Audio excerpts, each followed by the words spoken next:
Thanks for hanging out with us. This is our Beluga exhibit. My name is Stacy. I'm a keeper here at Wild Arctic, and in just a moment we will have some belugas out here.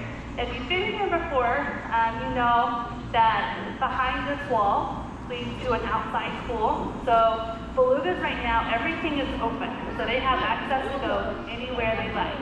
So 3 of my colleagues are in the back with them right now. We have 3 beluga whales. We have a bachelor pod here. We have Grayson and Oliver and Nunavut.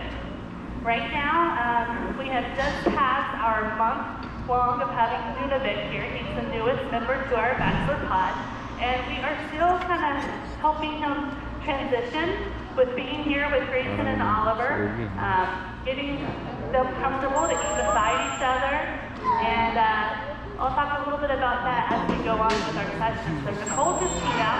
She's feeding Grayson. Grayson's got a birthday coming up on Saturday. He's going to be 14 years old.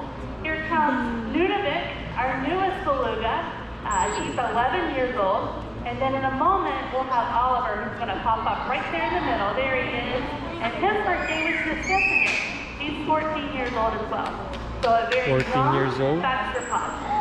So like I said, right now we're helping with the transition of getting Nunavut, who is the closest beluga to me, comfortable with his new house. So a lot of our sessions throughout the day are going to be focused on stationing, moving them around each other, and just really just eating beside each other. So I'm going to point out some different things for you guys to see. These guys are still growing.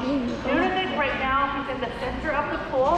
He is our largest, but he's our youngest, and he's our largest. He weighs in at about 2,000 pounds. What? He's got another 1,000 pounds to go before he's fully mature. And then both Grayson and Oliver are going to double in size as well. So they are still growing. Now, beluga whales, when they're first born, they are light gray to black. And then the older they get, the lighter they get. So you can see on Grayson and Nunavut, they are very light white. Yeah. Whereas Oliver over here still has a little bit of that grayish coloration. So they will just keep getting lighter and lighter as they get older. Now belugas, you can see, especially on Nunavut right here, these guys do not have a dorsal fin. You may have seen dorsal fins on the back of the dolphins or the orcas today. Beluga whales, they don't have it. They use that dorsal ridge to push up against the ice. They can catch it and make their own breathing holes. That's extremely important. Belugas can hold their breath for about 30 minutes, and then they're going to need a place to come up and take a breath. So they just put all their body weight underneath that ice, and then they can crack it. Belugas have a lot of different vocalizations that they can do. They are the sea canaries of the sea. So I'm going to see if Nunavut and Oliver will do a few of those, and I'll get off the microphone for just a moment so you guys can hear it. Aww.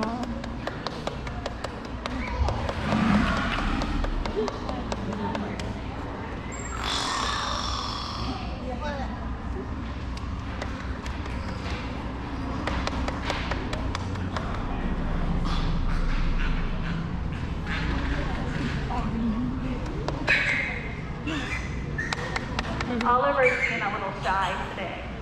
So these guys, like I said, they have a lot of different vocalizations that they can do.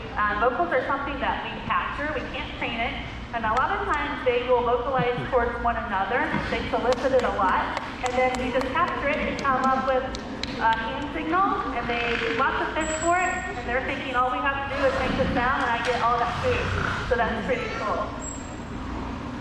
So, like I said, the sessions that we're going to focus on, they're going to change throughout the day. We want to make sure that every session's a little bit different.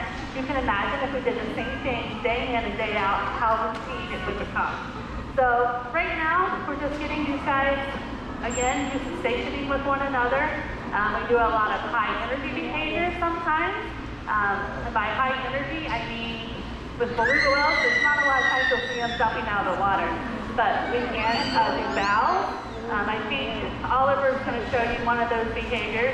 They can dive really deep into the bottom of the ocean floor. They can come up. If you look right here where I'm pointing, there he comes. Whoa. And we do a lot of hand signals with the belugas. We talk to them. They have no idea what we're saying, but they watch our hand signals. So it is kind of a sign language that we do. I'll let you guys kind of watch these guys a little bit. It's really cool that all three animals are stationed side by side. Also, you'll notice that each keeper has a bucket of fish. Each beluga gets 2 buckets filled to the top every single day. Their diet is going to consist of herring, capelin, and squid. Okay. So we do feed that out throughout the day. Each animal eats anywhere between 40 to 50 pounds of food a day. So there's kind of a large amount that they're fed, but it does go throughout the day for varying sessions. So as you guys hang out here, you're more than welcome to